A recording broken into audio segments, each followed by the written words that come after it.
va rapidement vous expliquer l'extrusion, ce que c'est un cordage. Donc un cordage en fait est constitué de fibres textiles.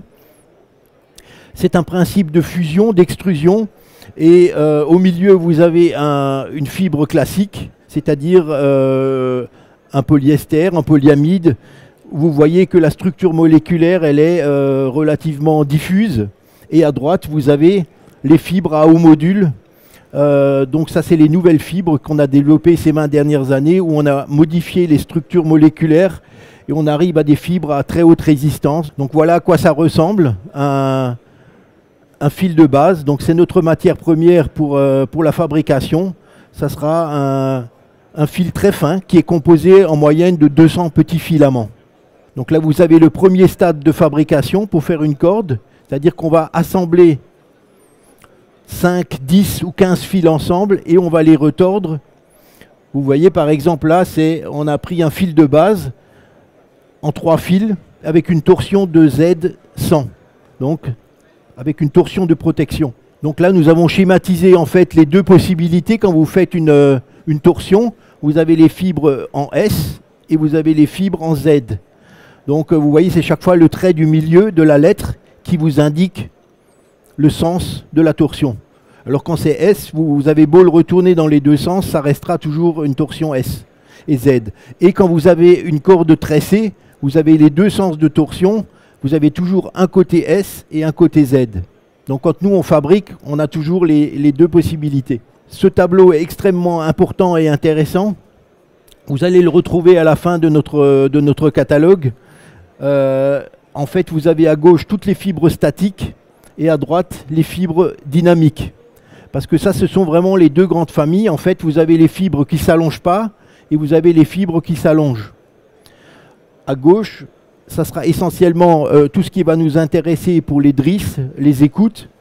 Parce que là, on cherche en fait un allongement minimum. Et enfin, vous avez les polyamides à droite qui sont des fibres dynamiques. C'est-à-dire que ces fibres, elles vont absorber de l'énergie. Donc par exemple, pour les amarres, pour les cordes de montagne, vous allez avoir un allongement important parce que vous cherchez à justement absorber un choc. Là, on rentre un peu dans la partie technique de la fabrication des cordages, des tresses. Une tresse, en fait, c'est un entrelacement de fibres, de retors. Et vous avez la possibilité de démarrer avec peu de fuseaux ou avec beaucoup. Alors la différence, si vous avez peu de fuseaux, vous faites une tresse relativement brute. À 12 fuseaux, vous avez quelque chose de rond et de rempli. Et à partir de 16 fuseaux, vous commencez à fabriquer un tube. Donc dès que vous avez un nombre de fuseaux très important en entrelacement, vous allez créer un tube qui va être de plus en plus fin et donc de plus en plus et de moins en moins résistant, si vous préférez. Dans les types de tressage, vous pouvez rapidement identifier quel type de tressage, le nombre de fuseaux. Donc il suffit, vous voyez ce fil que vous avez là, le fil de couleur, il va passer là, il va passer derrière et vous allez le retrouver ici. Ce qu'il faut, c'est compter à partir de là, dans le même axe, vous comptez le nombre de fuseaux. Donc là on arrive à 16 et là il faut multiplier par 2 parce que comme je vous avais dit au départ, vous avez S et vous avez Z. Donc là vous arrivez à 32 fuseaux. Voilà. Après, vous avez le 16 fuseaux, 1 sur 1. Donc vous voyez là la particularité, c'est que vous avez les losanges qui se touchent ici par la pointe. Ce type de tressage, le tressage 16 fuseaux 1 sur 1 que vous voyez là, c'est vraiment le bout idéal pour être mixte. C'est-à-dire que vous avez quand même un bon grip, donc qui peut être utilisé aussi bien en drisse qu'en écoute. C'est les nouvelles générations de bouts mixte. Voilà.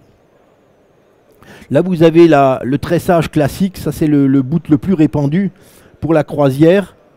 Donc là, c'est un bout qui sera un petit peu plus, on va dire, moins performant que ce que vous avez vu tout à l'heure. Mais pour la croisière, ça sera amplement suffisant.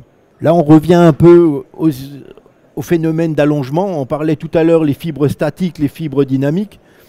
Donc aujourd'hui, je pense que si vous voulez vraiment avoir un cordage performant, il faut aller sur des fibres à haut module. Donc Et on va dire la fibre qui s'est vraiment profilée avec le temps, c'est quand même le Dynéma. Donc le Dynéma reste aujourd'hui la fibre la plus performante et la plus fiable. Vous voyez qu'au niveau de l'allongement, si vous avez un allongement faible, vous avez aussi un bon profil de voile.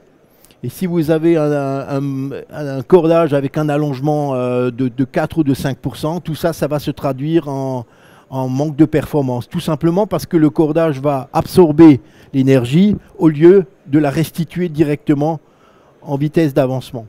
Alors qu'est-ce qui se passe avec les cordages qui sont à faible allongement? Il ne faudra pas oublier de prendre soit des gaines très résistantes ou de les surgainer.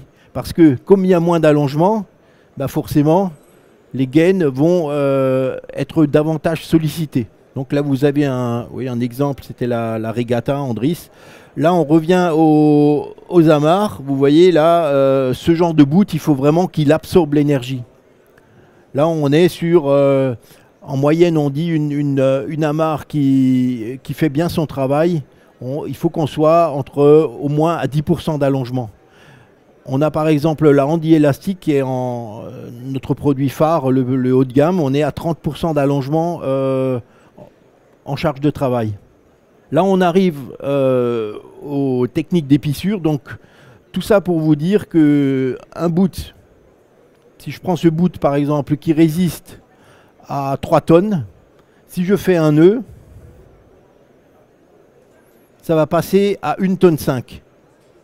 Donc pareil, si vous faites un nœud, ben vous sachez que ce que nous on indique dans le catalogue, il faut le diviser par 2. Par contre, si on va faire une épissure sur ce bout, là vous perdez 10 à 15%. Et si c'est très bien fait, vous ne perdez rien du tout. Donc ça c'est un peu l'objectif, l'intérêt de faire tout ça. Donc là on va faire un petit tour d'horizon de toutes les terminaisons possibles. Donc vous avez l'œil épicé simple. Donc là-dedans vous pouvez mettre un mousqueton, vous pouvez ou une cosse. Donc ça c'est également des finitions qui sont possibles. Mais c'est vraiment aujourd'hui un boot, il faut l'épicer. Surtout si vous allez sur du haut de gamme, ça ne sert à rien de prendre, ou c'est dommage, de prendre un boot en Dynéma et de faire un nœud. Là, vous pouvez poser directement, bien sûr, avec le mousqueton. Vous avez la solution avec la cosse en inox ou en anneau de friction. On peut également faire des protections en cuir. Par exemple, les amarres, vous avez vu là tout à l'heure pour les super yachts, on met des protections en cuir. Ça, c'est également une formule très intéressante, c'est-à-dire que les nouvelles générations de Dynéma, vous pouvez également, là-dessus par exemple, faire uniquement l'épissure sur lame et ne pas mettre de gaine sur cette partie. Ça vous permettra également d'avoir un œil souple et de faire une épissure en tête d'alouette. Également, les loupes, de plus en plus utilisées également, donc en Dynéma pur, ou les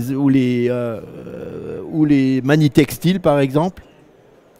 Vous avez le principe de la couture. Alors la couture, très peu dans le domaine du bateau. Dans les drisses, on ne fait pas de couture. Ça, c'est essentiellement pour le domaine industriel. Les cordes de sécurité, là, on fait beaucoup de couture. Et enfin, les poses de surgaine pour, comme je vous l'avais dit tout à l'heure, pour protéger les bouts.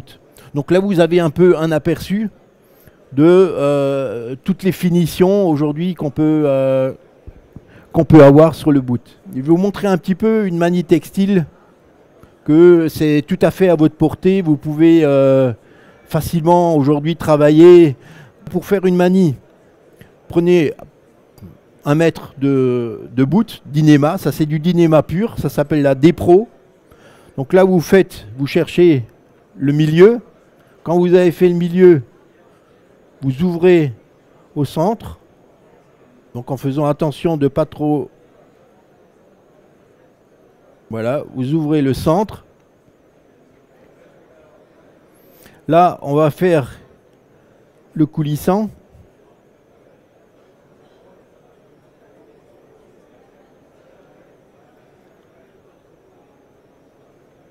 Voilà. Là, je vais préparer... Alors ça, c'est le seul nœud. Là, ce que je vais vous montrer, en fait, c'est le nœud du sifflet de Bosco. En fait, c'est un nœud qui date du Moyen-Âge, donc on n'a rien inventé, on a tout simplement repris ce que les anciens avaient fait. Donc vous voyez, vous faites la boucle, vous rentrez avec le deuxième brin à l'intérieur, et avec ce bras, vous passez derrière l'autre, et vous repassez dans la tête. Et là, vous avez ce que moi j'appelle, parce que peut-être il y en a qui l'ont remarqué, comme je suis alsacien, voilà, vous avez le bretzel. Donc il faut arriver à faire le fameux bretzel. Une fois que vous avez ce bretzel, bien sûr, il faut bien l'équilibrer, parce que là, vous voyez, il est de travers. Donc là, vous définissez exactement. Donc là, il ne faut pas que ce soit trop grand pour que la boule, après, ne sorte pas. Donc vous pouvez encore arranger ça. Hein. Donc là, par exemple, je vais la faire un petit peu plus petit. Voilà. Et après, je vais équilibrer ici. Donc je vais tirer comme il faut. Là, je vois que voilà, là, il faut que je tire un peu là. J'adapte. Et j'essaie déjà de former un petit peu le...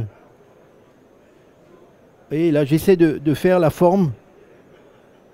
Voilà. Et là, c'est quasiment terminé. C'est-à-dire que, vous voyez, ce brin, il va vouloir aller vers là. Donc je vais le passer derrière le dormant ici. Je vais le passer derrière le dormant. Et je vais repasser dans son centre. Voilà. Et celui-là, pareil, je vais repasser derrière le dormant.